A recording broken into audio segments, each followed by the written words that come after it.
So hey students, welcome to my channel just learning. I hope कि आप सब अपने अपने घर में सेफ होगे। आज हम करेंगे chapter 2 whole numbers from NCERT of class 6। इसमें से हम करेंगे प्रॉपर्टीज़ ऑफ होल नंबर्स। इससे पहले मैं आपके साथ इंट्रोडक्शन एक्सरसाइज 2.1 जो है शेयर कर चुकी हूँ। अब हम करेंगे properties of whole numbers. So let's get start this video with me just learning.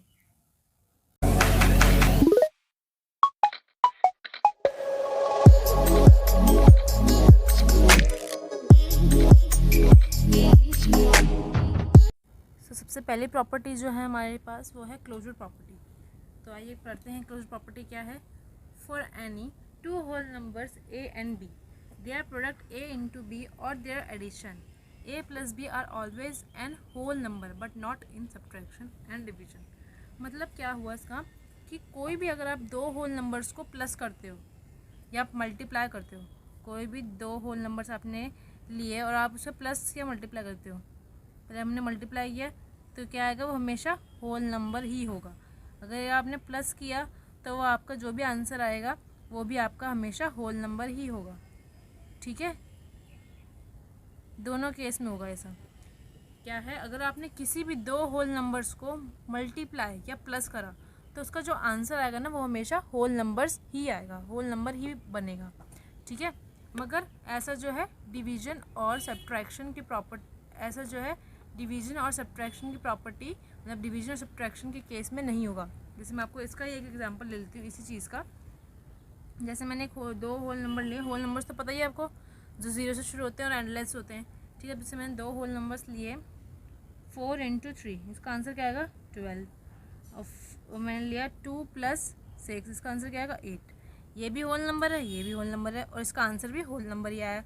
अब ऐसे इसमें ये भी होल नंबर है, ये भी होल नंबर है, इसका आंसर भी होल नंबर ही आया। तो ये दोनों क्या हो गए, ये वेरीफाई हो गई आपकी प्रॉपर्टी कि ये प्रॉपर्टी वेरीफाई मतलब सही है। बट ये था इस केस में एडिशन और मल्टीप्लिकेशन के केस में था। अब डिवीजन और सब्ट्रैक्शन के केस में देखते हैं। जैसे मैंने करा -8 - 2 किया, ये होल नंबर है, ये होल नंबर है, तो क्या आएगा 6 आएगा। तो ये तो होल नंबर बन रहा है, ये भी होल नंबर बन रहा है। मगर अगर आप करते हो 3 - 4 करते हो, 3 है, ये भी होल नंबर है, ये भी होल नंबर है, मगर इसका आंसर क्या होगा ये तो पता ही नहीं होगा। वैसे इसका आंसर वो आपको आगे पता लगेगा इंटीजर्स में, मगर इसका होगा क्या आंसर अभी तक के लिए इसका होगा क्या, कुछ भी नहीं होगा। 3 - 4 तो ये क्या हुआ, नॉट अ होल नंबर, ये होल नंबर नहीं बना। ठीक है, अब ऐसे डिवीजन देखो, डिवीजन ले लो, ये था सब्ट्रैक्शन का क्या हुआ, आपका नॉट वेरीफाई हो गया। ये क्या हो गया, नॉट वेरीफाई, ढंग से नहीं आया आपका आंसर, या आपका ये स्टेटमेंट ट्रू नहीं हुई। ठीक है, अब है अगला, हमने क्या देख लिया, हमने एडिशन में भी देख लिया, मल्टीप्लिकेशन में भी देख लिया और सब्ट्रैक्शन में भी देख लिया। अब डिवीजन में देखते हैं, डिवीजन में क्या होता है। ठीक है, डिवीजन में देखो क्या होता है। जैसे मैंने करा डिवाइड 12/6, ये भी होल नंबर है, ये भी होल नंबर है, इसका क्या आंसर आएगा 2, ये भी होल नंबर आ गया। तो ये चलो, ये तो इस केस में तो ये प्रॉपर्टी वेरीफाई हो गई। मगर अब आप डिवाइड करते हो किसको, 8/7 करते हो। ठीक है, तो इसका आंसर क्या होगा, कोई पक्का आंसर या फिर ये वाला 8/7 आएगा, तो ये होल नंबर नहीं होगा। होल नंबर हमेशा एक सिंगल नंबर होगा, कभी भी वो फ्रैक्शन में नहीं आएगा। ये फ्रैक्शन नहीं होता ना, कभी भी होल नंबर फ्रैक्शन में नहीं आता, एक सिंगल नंबर ही बनता है, जो उसका अंदर होते हैं नंबर्स वही बनते हैं, कोई भी फ्रैक्शन में नहीं आता। तो ये क्या हुआ, नॉट वेरीफाइड प्रॉपर्टी, इसमें भी प्रॉपर्टी जो है वेरीफाई नहीं हुई। सिर्फ किस पे वेरीफाई हो गई प्रॉपर्टी, एडिशन और मल्टीप्लिकेशन पे वेरीफाई होती है सिर्फ प्रॉपर्टी। ठीक है, तो क्या है क्लोजर प्रॉपर्टी, जब हम किसी भी दो होल नंबर्स को मल्टीप्लाई या प्लस करते हैं तो उसका आंसर क्या आएगा, हमेशा पॉजिटिव, मतलब हमेशा होल नंबर्स ही आएगा। ठीक है, मगर ये सब्ट्रैक्शन और डिवीजन में एप्लीकेबल नहीं है प्रॉपर्टी। अब नेक्स्ट प्रॉपर्टी जो है हमारी वो है कॉम्यूटेटिव प्रॉपर्टी। तो कॉम्यूटेटिव प्रॉपर्टी में क्या होता है, if you multiply 2 numbers then the product, ये दो एक स्टेटमेंट है कि ये हो गई और एक ये है, ये मल्टीप्लिकेशन की हो गई, ये एडिशन की। देखो क्या है, if you multiply two numbers then the product of two whole numbers is always same no matter in which order they get multiplied। if you multiply, अगर आप दो नंबर्स, दो होल नंबर्स, इसमें हमेशा होल नंबर्स ही लेना है, कोई natural number, क्योंकि ये होल नंबर्स की ही प्रॉपर्टी है। अगर आप दो होल नंबर्स को क्या करते हो, मल्टीप्लाई करते हो, तो उनका प्रोडक्ट क्या होगा, सेम आएगा। कोई फ़र्क नहीं पड़ता है वह चाहे वो किसी भी ऑर्डर में हो, किसी भी ऑर्डर मतलब अगर 4 इंटू 3 कर रहे हो तो 12 भी आएगा, या 3 इंटू 4 कर रहे हो तो 12 भी आएगा, कोई फ़र्क नहीं पड़ा कि कौन सा ऑर्डर है। तो इसमें कैसी प्रॉपर्टी होती है आपकी, देखो ये मल्टीप्लिकेशन की प्रॉपर्टी कैसी हुई, a इंटू बी या b इंटू ए क्या होती है, ये आपकी प्रॉपर्टी मल्टीप्लिकेशन के केस में। ठीक है, जैसे मैंने आपका एग्जांपल लिया, ये लिया मैंने 8 इंटू 2, ठीक है, या 2 इंटू 8 लिया, ये दोनों सेम ही हुआ। 8 इंटू क्या होता है, 16 होता है, और 2 इंटू 8 क्या होता है, 16। तो ये क्या है, वेरीफाइड, ये क्या है, प्रॉपर्टी वेरीफाई हो गई। ठीक है, ये था मल्टीप्लिकेशन के केस में था, मल्टीप्लिकेशन के केस में, मल्टीप्लाई के केस में था। अब एडिशन के केस में क्या है, एडिशन के केस में भी वही सेम चीज़ है। If you add two numbers, अगर आप दो नंबर्स को ऐड करते हो तो उनका एडिशन या उनका सम जो आएगा ना वो हमेशा सेम होगा, कोई फ़र्क नहीं पड़ता चाहे वो कोई भी ऑर्डर में हो। देखो इसकी में क्या होगी, a प्लस बी या b प्लस a दोनों क्या होगा, सेम ही होगा। जैसे मैंने लिया 4 प्लस 6 या 6 प्लस 4 क्या होगा, 4 प्लस 6 का होता है 10, और 6 प्लस 4 क्या होता है भी 10। तो यहाँ पे भी क्या हुई, प्रॉपर्टी वेरीफाई हो गई इस केस में। ठीक है, किस केस में, एडिशन के केस में हो गई। ठीक है, दोनों केस में जो है प्रॉपर्टी आपकी जो है वेरीफाई हो गई। अब मल्टीप्लिकेशन, अब है सब्ट्रैक्शन और डिवीजन के केस में ऐसा नहीं है, but not in case of division and subtraction. ऐसा क्यों नहीं है, क्योंकि देखो अगर मैं लूँ a minus b, b minus a, अगर मैंने लिया 6 माइनस 4 और 4 माइनस 6, ठीक है, ये दोनों लिए तो क्या होगा, 6 माइनस 4 तो क्या 2 आ गया, मगर 4 माइनस 6 क्या होगा, कोई स्पेसिफिक आंसर नहीं है। ठीक है, तो ये क्या हुआ, नॉट इक्वल, ये क्या है, नॉट वेरीफाइड, ये नहीं हुआ आपका वेरीफाई। ठीक है, ये था सब्ट्रैक्शन के केस में। अब डिवीजन के केस में देख लो, डिवीजन के केस में देखो कैसे होगा, a डिवाइड बाय b या b डिवाइड बाय a करा हमने। ठीक है, तो हमने क्या लेंगे, जैसे मैंने लिया 4 डिवाइड बाय 2 और 2 डिवाइड बाय 4। ठीक है, तो क्या होगा इसका आंसर, 4 डिवाइड बाय 2 का क्या होगा, 2 ही आएगा। ठीक है, और 2 डिवाइड बाय 4 का क्या आएगा, काटोगे 2/4 करोगे तो क्या आएगा, 1/2। तो क्या होगा, नॉट इक्वल, ये हाफ आ गया, ये 2 आ गया, तो इसके तो ये नॉट इक्वल होगा। क्यों, क्योंकि a divide by 4 by 8 divide by b करा या b डिवाइड बाय a क्या है, दोनों अनइक्वल होते हैं, मतलब इक्वल नहीं होते। जैसे 4 डिवाइड बाय 2 है तो क्या आंसर आएगा 2, और 2 डिवाइड बाय 4 का क्या आंसर आएगा हाफ। तो ये नॉट इक्वल मतलब नॉट वेरीफाई। सिर्फ किस पे वेरीफाई होगा, ये एडिशन और मल्टीप्लिकेशन में। क्या था कि जब आप कोई भी दो नंबर्स को मल्टीप्लाई या ऐड करते हो तो उनका प्रोडक्ट या सम जो आएगा वो सेम आएगा, चाहे वो किसी भी ऑर्डर में किया हो। अगर आपने 4 इंटू 2 किया हो या 2 इंटू 4 किया हो तो आंसर 8 ही आएगा दोनों का, या आपने 4 प्लस 2 किया हो या 2 प्लस 4 किया हो तो आपका 6 ही आंसर आएगा। ठीक है, ये था एडिशन और मल्टीप्लिकेशन की केस में। अब नेक्स्ट प्रॉपर्टी जो है आपकी एसोसिएटिव प्रॉपर्टी है। एसोसिएटिव प्रॉपर्टी क्या होती है, this property says that if 2 और 3, ये 2 और 3 है, 2 और 3 numbers get multiplied or added, then the product or sum of the numbers is same। इसमें क्या है, देखो जैसे आपको क्या बोल रखा है, ये प्रॉपर्टी क्या कहती है, अगर आप दो या तीन नंबर्स को मल्टीप्लाई या ऐड करते हो तो उसका प्रोडक्ट या सम क्या होगा, हमेशा सेम होगा। देखो इसकी प्रॉपर्टी वैसे बनती क्या है, इसकी प्रॉपर्टी आपकी बनती है a प्लस बी प्लस सी। ठीक है, ये तो बन गई आपकी एडिशन की, और एक बनती है आपकी, ये थी एडिशन की, ये बनती है a इंटू बी इंटू सी, ये बनती है। ठीक है, देखो कैसे मैं बताती हूँ, पहले एडिशन का देखते हैं। अगर मैंने कोई भी 3 नंबर ले लिया, यहाँ पे दो या 3 बोले ना, तो 3 नंबर ले लेते हैं हम एडिशन के केस में। 4 + 3 ब्रैकेट में मैंने 2 ले लिया, ये लिया, ठीक है। तो इसका आंसर क्या होगा? 7 + 9, 7 + 2 9 होगा, ठीक है। अब मैंने इसी कोई अलग वे में ले लिया। अब इसको मैंने कैसे लिया? 4 मैंने बाहर लिख लिया, प्लस 3 और 2 का मैंने ब्रैकेट में ले लिया।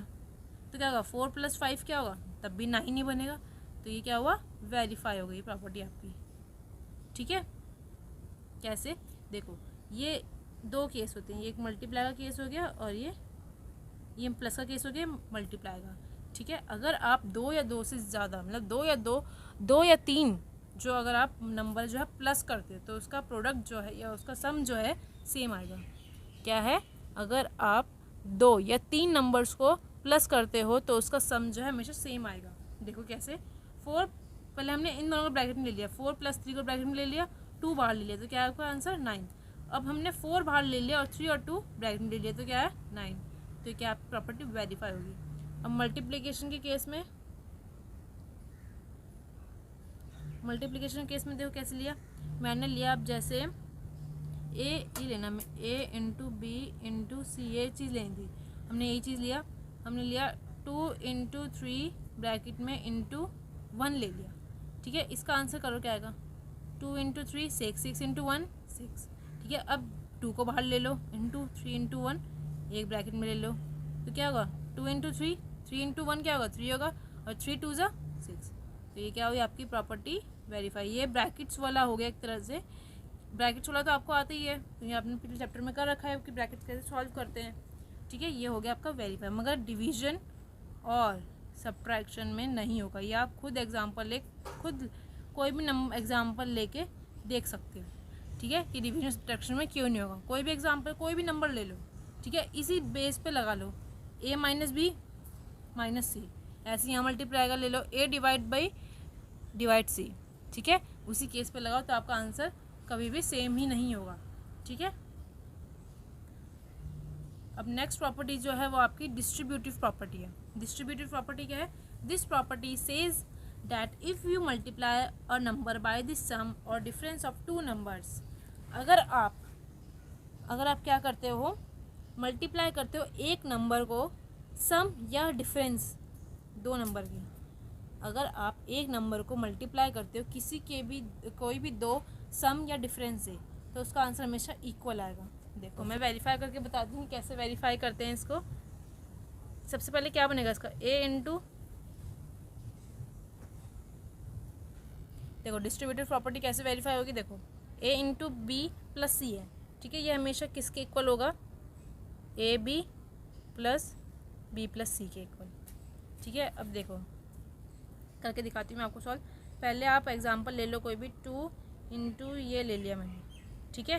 पहले इसको इस साइड सॉल्व कर लो। कैसे करेंगे? ये मैंने आपको ब्रैकेट्स खोलने में बताया था। 2 × इसको प्लस करो तो क्या आएगा? 4 आएगा। इसका आंसर क्या आएगा? 8 आएगा, ठीक है। ये तो आपका था सिंपल सा। अब = यहाँ ले लो। अब इसको सॉल्व करते हैं। अब इसके ब्रैकेट्स खोल लेते हैं ना। अब इसको ब्रैकेट्स खोल के देख लो। 2 × 3 कर लो, प्लस 2 × 1 कर लो, तो 6, ये क्या आया? 2, 8 आया ना आंसर इक्वल। तो ये क्या हो गया? वेरीफाई हो गया, ठीक है। क्या थी प्रॉपर्टी? एक नंबर जो है, आप कोई भी एक नंबर मल्टीप्लाई करते हो किसी के भी सम या डिफरेंस से, ठीक है। डिफरेंस मतलब किसी भी 2 नंबर के डिफरेंस या सम से मल्टीप्लाई करते हो तो हमेशा वो इक्वल होगा किसके? उनके मल्टीप्लाई की। जैसे यहाँ पे हमने किया वही सेम चीज़।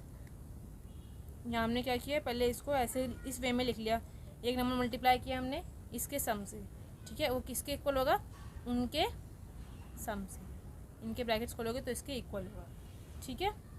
जैसे ये तो प्लस का था, अब माइनस का ले लो आप। जैसे A × B - C ये ले लिया, ठीक है, = AB - AC, ठीक है। यही ले लिया मैंने नंबर, ठीक है। 2 × 2 4 आ गया। अब यहाँ करके देखो, 2 × 3 ब्रैकेट्स खोल लिया है ना। पहले इसको इससे मल्टीप्लाई, फिर इसको इससे, तो ये क्या हुआ? 6 - 2, ये क्या है? 4। देखो हो गया ना इक्वल, तो वेरीफाई हो गया, ठीक है।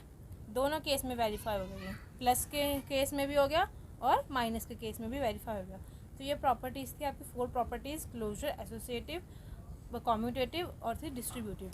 ये 4 प्रॉपर्टीज़ आप अपना अच्छे से करोगे तो आपके जो है आपको सारे डाउट्स क्लियर जाएंगे। ये प्रॉपर्टी आगे भी आती हैं, अगली क्लासेस में भी आती हैं, और इससे रिलेटेड जो है कुछ क्वेश्चंस जो है यहाँ पे भी हैं। एग्जाम्पल देखो, एग्जाम्पल दिखाती हूँ मैं आपको। पहले प्रॉपर्टीज़ ढंग से पढ़ो तभी आप ये समझ पाओगे। एग्जाम्पल जो है वो देखो क्या है। The school canteen charges ₹20 for lunch. School जो है, स्कूल कैंटीन है, वो कितना चार्ज करती है? ₹20 चार्ज करती है लंच की, ठीक है। ₹4 जो है मिल्क के चार्ज करती है, मतलब दूध के चार्ज करती है ईच डे, हर दिन, ठीक है। How much money do you spend in 5 days on these days. तो आप 5 दिनों में कितने जो है पैसे खर्च करोगे इन सब चीज़ों पे। क्या है, स्कूल कैंटीन जो है लंच के लिए ₹20 चार्ज करती है, ₹4 क्या है, दूध है, हर रोज़ हर रोज़ का है, ठीक है। तो 5 दिन में कितना करोगे? देखो इसमें 2 मेथड दे रखे हैं, बताती हूँ मैं। इसमें जो 2 मेथड दे रखे हैं, इसमें आपको एक तो निकालना है find the amount for lunch. आपको 5 दिन के लिए निकालना है कि आप 5 दिन में आपने कितना खर्चा किया लंच पे, ठीक है।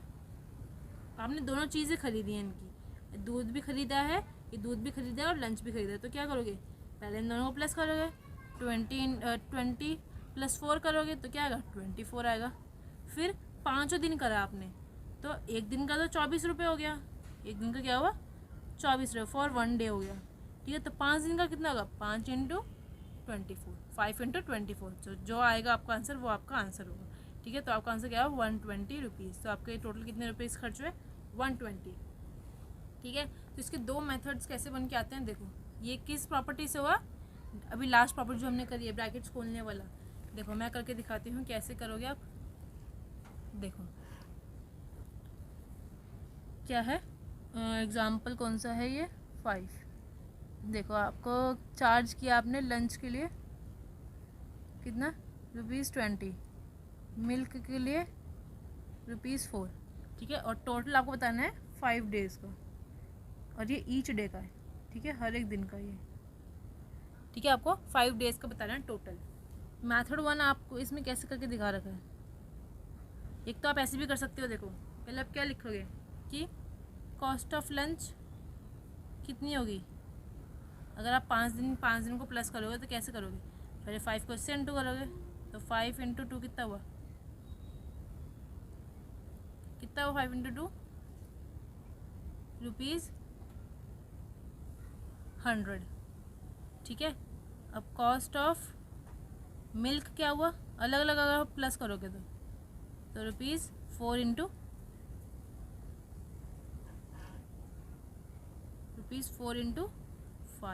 5 डेज़ का ही करा है ना आपने, ₹4 × 5, तो क्या हुआ? 20।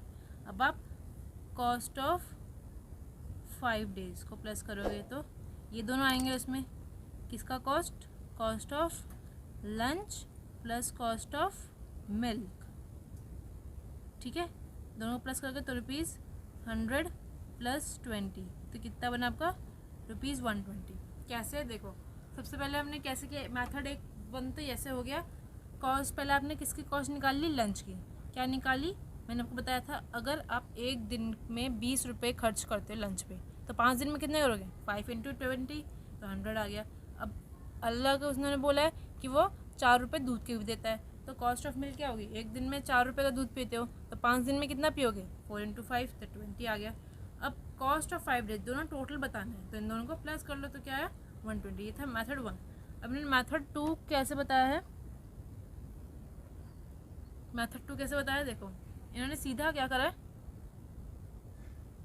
Cost of lunch plus milk, सीधा इन्होंने क्या किया है? फॉर 1 डे, सीधा इन्होंने क्या किया है, जो है लंच और किसको? मिल्क को प्लस कर लिया। मैंने आपको ये बताया था ना अभी, इसमें पहले आपने प्लस कर लिया, 24 बन गया। अब कॉस्ट ऑफ 5 डेज, सीधा इन्होंने यहाँ पे भी प्लस कर लिया। चाहे तो आप डायरेक्ट प्लस मल्टीप्लाई कर सकते हैं, मगर आपको इस मेथड से बताना है, आपको इस वे से बताना है। किस वे से? आपको इस डिस्ट्रीब्यूटिव प्रॉपर्टी के बेस पे बताना, चाहे तो आप डायरेक्ट मल्टी ये लिख सकते थे, मगर आपको ये पूरा ब्रैकेट लिखना पड़ेगा।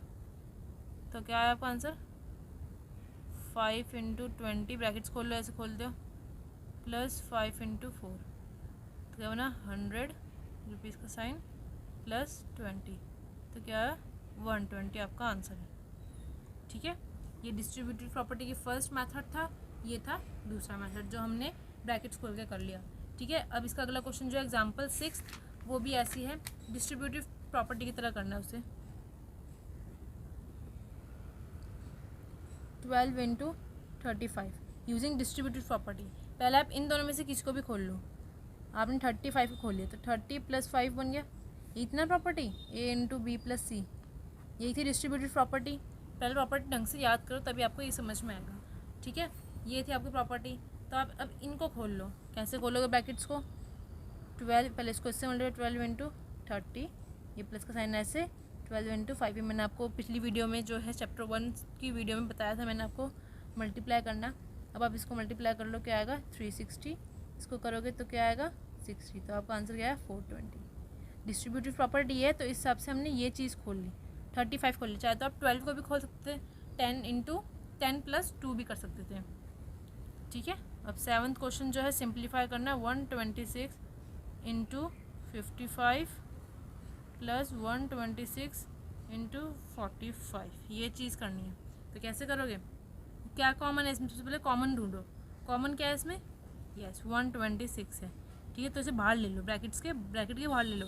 अब 2 नंबर क्या बचे, यहाँ पे क्या बचा 55 बचा, बीच में क्या प्लस का साइन, यहाँ क्या बचा 45, तो किसको अब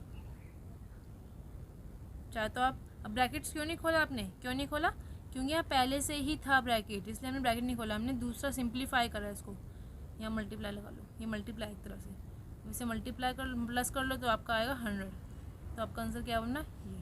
ठीक है, इस क्वेश्चन में क्या करा था हमने, सबसे पहले हमने इन दोनों में कॉमन देखा कि क्या है, 126 में भी है, 126 में भी है, हमने बाहर ले लिया, फिर इसको यहाँ लिख लिया, इसको यहाँ लिख लिया, बीच में प्लस का साइन, 126 यहाँ मल्टीप्लाई का साइन, इन दोनों को प्लस करके 100 लिखा, दोनों का मल्टीप्लाई करके आया ये 12600। ठीक है, अब इसके आगे देखते हैं और कोई एग्जांपल है तो फिर वीडियो यहीं एंड करते हैं। नहीं, इसके बाद कोई एग्जांपल नहीं है, इसके बाद सीधा एक्सरसाइज 2.2 शुरू है, तो हम वीडियो यहीं एंड करते हैं। अगर आपको प्रॉपर्टीज़ समझ में आई होगी तो सही है, अगर नहीं समझ में आई होगी तो आप फिर से देखो वीडियो, तो फिर से आपको फिर से समझ में आ जाएगी।